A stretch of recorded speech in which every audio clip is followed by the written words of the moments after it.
Listen to this episode if you want to learn about one of the worst mistakes that I keep seeing some of the top businesses making that absolutely ruins their community, ruins their growth, and at the end of the day, hurts their profits. If you know me, you know I pretty much live and breathe business. Like, I love observing businesses. I'm constantly seeing what businesses are doing because I've been in business now for so many years. I really do love business. Your girl's got 2 business degrees. Like, truly, I am constantly observing what's going on in the market, what's going on with not only my clients, but other big brands out there, and really just some themes that I continuously see. This is something that I'm sure at this point my fiance is sick of me talking about because I keep seeing more and more evidence of it. And then 6 months later, I see that their sales are down, they're struggling as a business, and it's all because of this one fatal mistake. And today I really want to break this down to you, bring it to you. It's something that I talk about my clients too. I call it the subway effect, and we will talk about exactly what it is, why it's important for you right now at your phase of your business to make sure you don't make this down the line, and just so you can kind of be aware of more of these business phenomenons and really how somebody that's so enthralled in business, I mean, I talk to dozens of business owners every single week, that some of the things that I really see from the outside in, I am constantly observing, and this is something that I continuously see remain true as a major, basically fatal strategy that people utilize in their business. Today, we're going to break down this mistake, why it matters for you in your stage of business to make sure you never make it, and what it really is overall. So I'm so excited about this. These are my favorite conversations. I would just want to talk about like business phenomenons and business discussions all day long. And so I think this one is going to be a really fun one. Before we dive in to really talking about exactly what this fatal mistake is, I just want to take 10 quick seconds to say hello. My name is Madison Page. I am a business growth specialist, and I am the host of the Small Business Growth Podcast. I help turn small businesses into brands that are the next household name and really fulfill their next big image. And we're here to chat all about this today. I like to teach in a fun conversational type of way. I like to say it's kind of like sipping coffee with a biz bestie, where we're really genuinely sitting down, sipping a coffee, and having some real and raw business conversations.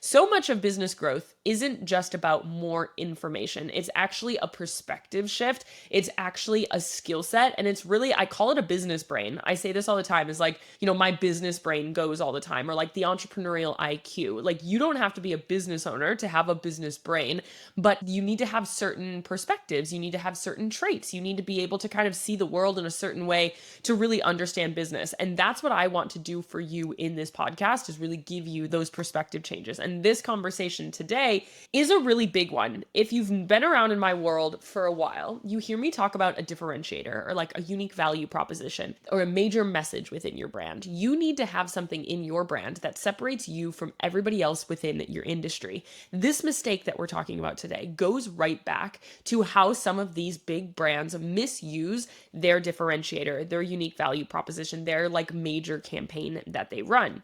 This major mistake that I see is these big businesses set their mark on a unique value proposition or a campaign that they run for like 5 years. They have these like big policies, or they make these big statements, and then all of a sudden they change it. They come back on their word. And I'm not just saying, we're reworking a return policy, or, hey, we've remade this other policy that's kind of different now, we're taking that away. I'm saying that they have like put their stake in the ground. They say this is their one thing that separates them from everybody else. And then they say, poof, it's gone. Let me give you some examples, and then we're going to talk about why this is so detrimental. Again, I call this the subway effect. Why that is because Subway, the subs company, was literally one of the major contributors to this. Of course, it was a couple years ago, but do you remember their $5 footlong campaign, their marketing, their commercials, everything? Literally years. I don't even know how long that $5 footlong commercial went on for, but it was years. If you were to sing $5 footlong, everybody knows what you are talking about, is because Subway was so adamant that they had all of their footlongs were $5. Now, if you go into Subway, those footlongs are like $12. They don't have a $5 footlong in sight. And so they basically made this entire campaign. They said all footlongs are $5. We have these $5 footlongs. And now they rolled that back. And now when people go, they have so much anger. If you go and you look at your Subway's reviews, still to this day, I will see reviews. And this is how nerdy I am, but I will go and I will look at people's reviews. And many people are saying, I thought that footlongs were $5. Subway has gotten so expensive. Everybody is talking about how expensive Subway has gotten. Another major change of this, another major example is Southwest Airlines. They just did this. What was Southwest Airlines' major value proposition? Bags fly free. For years, forever, it was that you could get free checked bags on this flight. My wedding is coming up and we have a destination wedding. Everybody is traveling for our wedding. And I told my mom, you should fly Southwest because you'll get free bags. We were telling people, it would make sense if you have a lot of things that you need to fly Southwest so you can get free bags. Little did we remember that Southwest changed this policy that you now have to pay for checked bags. But what did they say for years that made Southwest different and better than all of these other companies was that bags flew free. So what does that tell you now that that's removed? No longer is Southwest better than any other company. They just lost their unique value proposition and now they're just like everybody else. If you go and you look, this brought so much backlash to this company was because their ride or die people chose Southwest because they knew that they always had to check a bag and they just got used to being able to check as many bags as they want. I think you could check 2 bags, but when are you flying somewhere that you need more than 2 checked bags?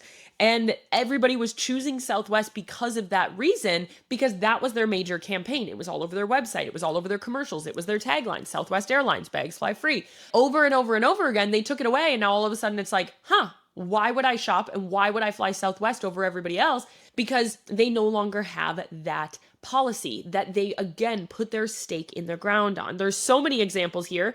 Lululemon used to rave about their lifetime warranty, that forever, if there was a manufacturer's defect, they would replace it. It's taken away, and they didn't grandfather in their old products that were made with it. I think that should be illegal. But if you go in and you bring Lululemon leggings in that you bought thinking there was going to be a lifetime warranty, they didn't even grandfather them in. Another one is Toms. What did you know about Toms, the shoes? Buy one, give one. If you look at case studies of charitable businesses, people talk about Toms and they're like growth hacking kind of marketing. I bet I did 5 different case studies within my college years on Toms because of this one major thing that they did. Buy one, give one. Now, instead of buying one pair of shoes, because every time you bought a pair of shoes, you knew you were giving another pair of shoes to somebody in need. Now it's just a percentage, and they might have a specific percentage. It might be 3% or 1% of every purchase, but that is a drastic change from a literal 100% that they were giving every time that you sent out. You bought one and they were giving one, right?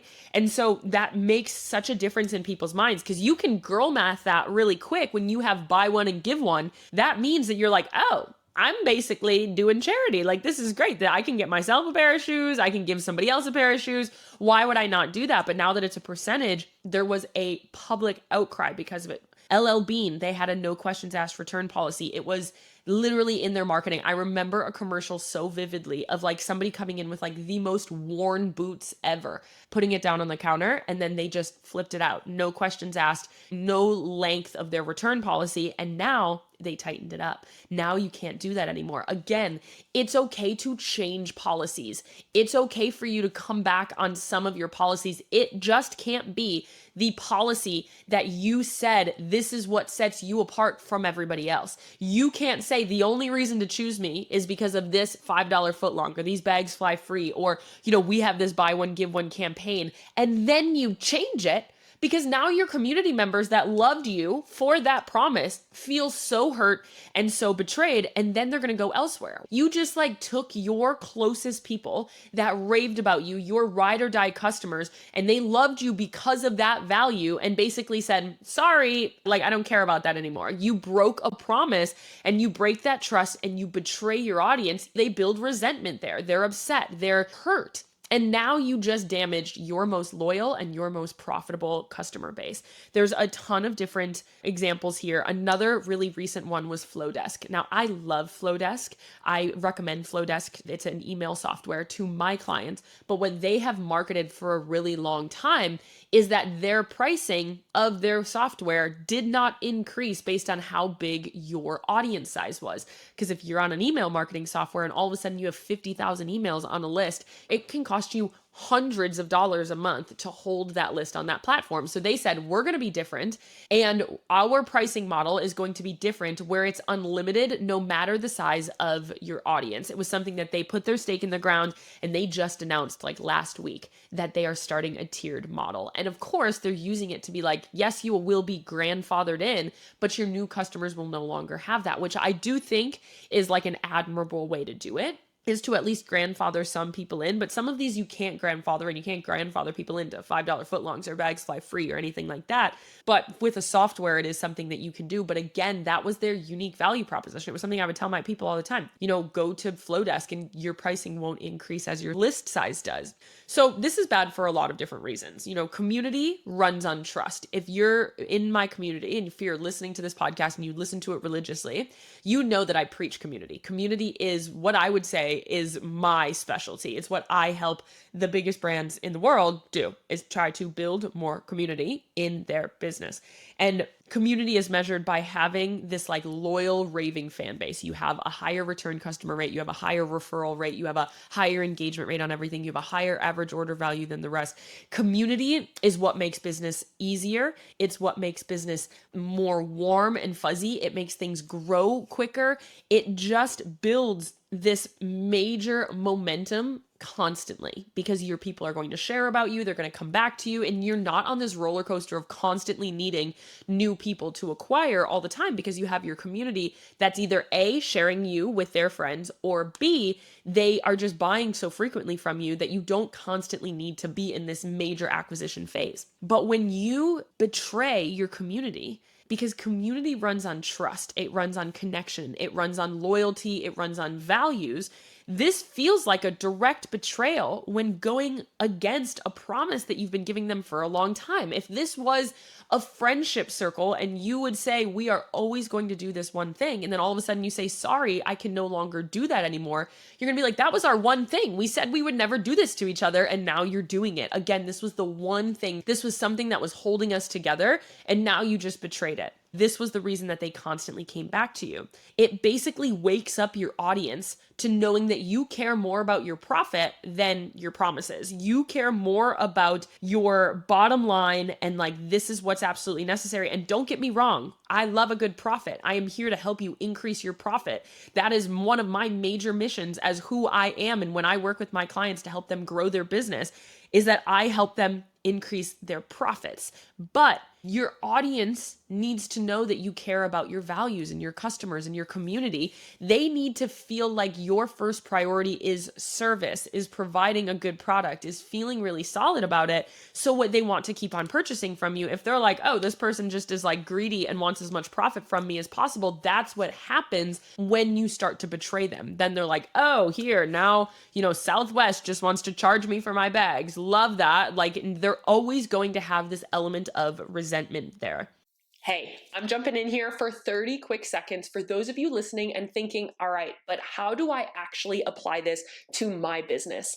Every week here, I share strategies, case studies, growth mistakes to avoid, but your business growth is nuanced. So your business support has to be nuanced as well. That's why all of my support includes me inside of your business, your ideas, your launches, your content, perfecting what you're already building and uncovering your hidden opportunities to scale. This isn't a cookie cutter course. It's a high level personalized support system to help you optimize your brand, your strategy, and every single person your business touches. If you want my eyes and my brain on your branding, your sales, your marketing, and your overall growth plan, click the link in the show notes to apply. Let's see what we can build together. Not only is there resentment with your strongest, most ride or die community members in this instance, you also are causing national backlash. This starts to become like a media piece when you have only supported this brand because you love their policies or you love this one major thing about them. The backlash is often greater than the monetary gain that you get because you'll have people say, I'm never flying Southwest again. I never go to Subway anymore because now it's so expensive. I used to go to Subway because it was a $5 footlong and now I'm not able to do that. Now, I understand the world is getting more expensive. I understand you have to change your policies sometimes if it's what's eating away at your bottom line.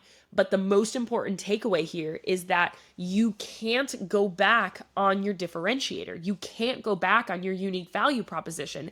If you look at these case studies, many of these brands make this decision to try to increase their profits because it's probably their major point of expense.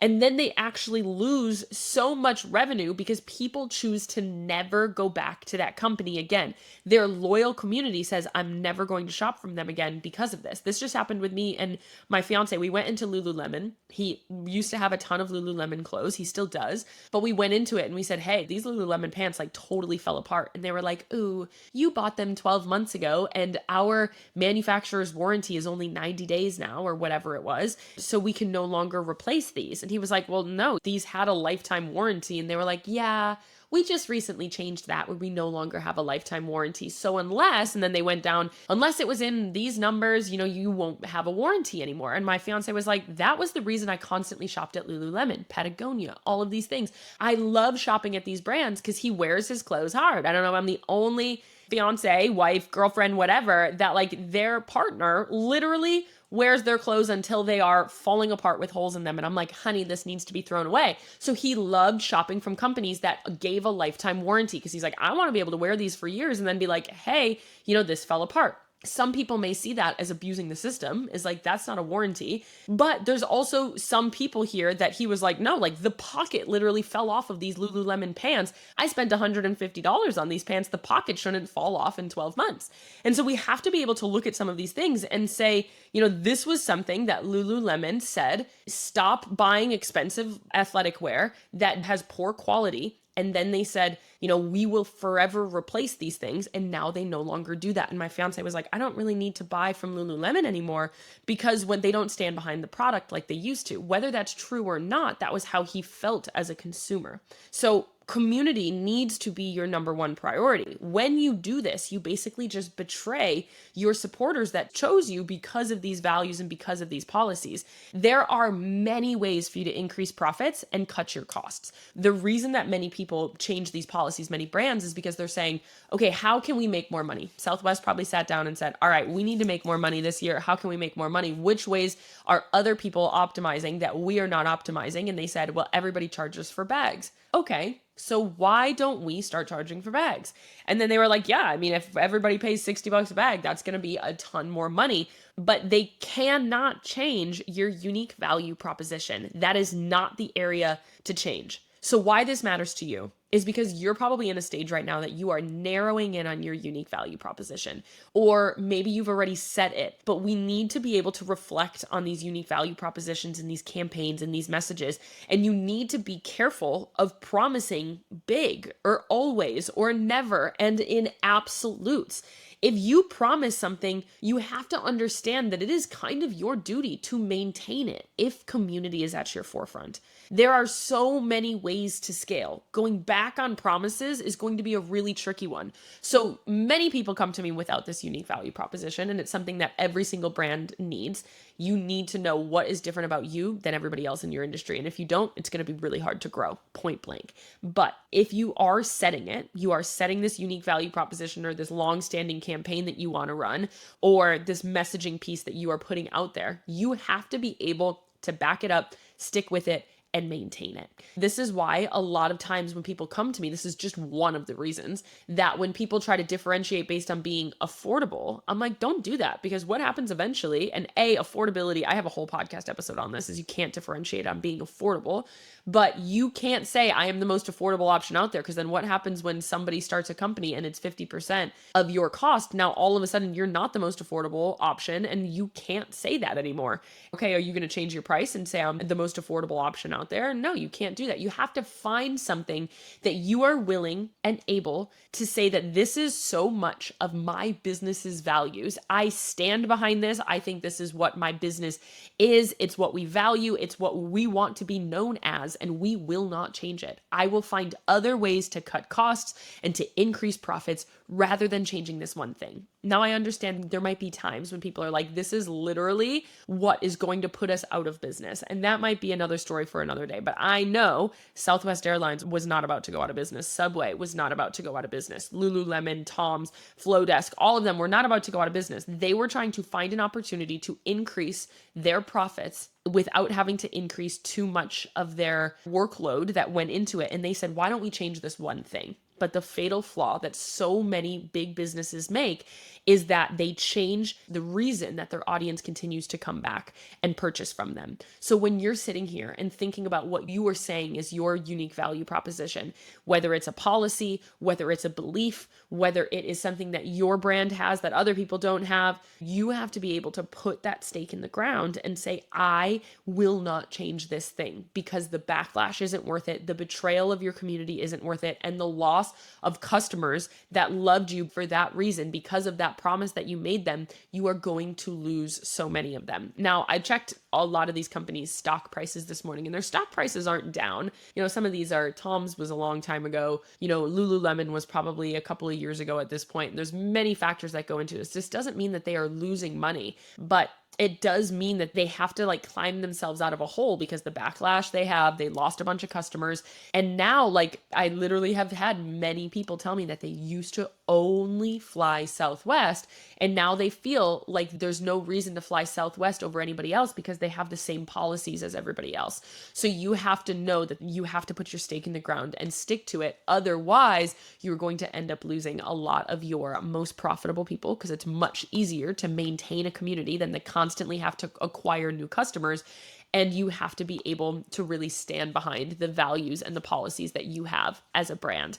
Again, it's not that you can't change any policy. You just can't change the policy that makes people come back and shop from you because you said that this is our unique value proposition. This is one of those instances that I have seen so many examples over and over again. This is even something that my clients at different stages, where they start as handmade and then they move into manufacturing. And I'm like, this is why I recommend not differentiating your brand based on being handmade. First things first is a handmade product really isn't a differentiator, but many people try to differentiate on being like, oh, this is handmade. It's so much high quality. It doesn't mean that it's higher quality than anything else, but they try to differentiate on that. And then when they try to scale their business, if they transition it over to being a manufactured product, now their audience is like, oh, now the quality is going to go down because for the last 5 years, you've told me that I need to shop from you because it's handmade. So this is something that I'm telling my clients at all stages of business, whether they're just starting, is you have to be able to really stand behind this unique value proposition and say, no, this is what we will do forever. So if you differentiate your brand on being handmade and you tell your customers the only reason to shop from us is that we're handmade and it's small batch and it's made by this, like me in my basement of my house all the time, and this is the reason you need to buy from me. When you scale and when you say, okay, it's time to get my products manufactured because that's the only way for me to scale at this point. It's not the only way, but it's the most streamlined way. It's the smartest way. Then people start to say, oh, well, why would I shop from you now that it's not being handmade anymore? The quality has to be lower. Even if it's not true, it's the perception that your consumer has. And at the end of the day, perception is all that really matters. Even if it's not the actual truth, perception is what's valid because that is how your consumers are feeling and how they receive this information. This is one of those perspective changes that I really just want to bring you. Like, these are the things that I constantly am watching out for. And I want you to kind of think about it. I think it's something that's really important to look at. And I love giving you kind of almost like case studies and examples like this of big brands, because I want you to pay attention when brands change their policies. What is the public outcry? I will never shop from them again. I can't believe that they're doing this. This just totally ruined this company for me. And of course, there's always going to be negativity around changing a policy, but it just can't be that policy that you put your stake in the ground on, because it's just not going to work well for you. Your community is going to go away. And some of these, you can look at their stock price. Some of them are down. Some of them might not be, but some of them definitely are because of this, since this change. Look at Cracker Barrel. This is kind of a different example, but Cracker Barrel just went to go rebrand their whole business. Again, their unique value proposition was basically like the vibe that they had. It felt like this like mom and pop diner, but it was a chain. And then this new CEO came in and said, we're rebranding and we're making it feel cold and like a chain. They took the wholesome element out of it. And there was this public outcry that basically said, I will never go to Cracker Barrel again. You literally just took the charm out of Cracker Barrel, because that was the thing that made people want to go. It was what they stood their ground on. And they were smart enough to say, we hear you, we're stopping this, we won't do that anymore. However, it was still that major mistake. Why are we changing the number one thing, the like thing that you have said, this is why we are so different? Why would you ever change that? So you have to think about that in the growth process when you are setting yours, when you're making claims, when you're saying these things now. Do you want to stand behind it forever? And it's okay to have policies that change. It's just not okay to change the major policy that you are saying that you are really standing behind. I hope that this was helpful for you. If you like this type of conversation, we put out new episodes every Tuesday and Friday. Make sure that you are subscribed to the podcast. We have such a lovely community here. We are almost at 400 episodes, so there are truly hours of conversations just like this. I like to bring you raw and honest business conversations. I would love to hear from you. I do have a completely free podcast community. It's the Small Business Cafe, where we're going to continue this conversation over there, and I would love to have you in there as well. You can click the link in the show notes and you can join us there as well. I hope that this was helpful for you, just to kind of bring some perspective and bring some conversation. I love you. I'm rooting for you. I'm in your corner always, and I will see you in the next episode.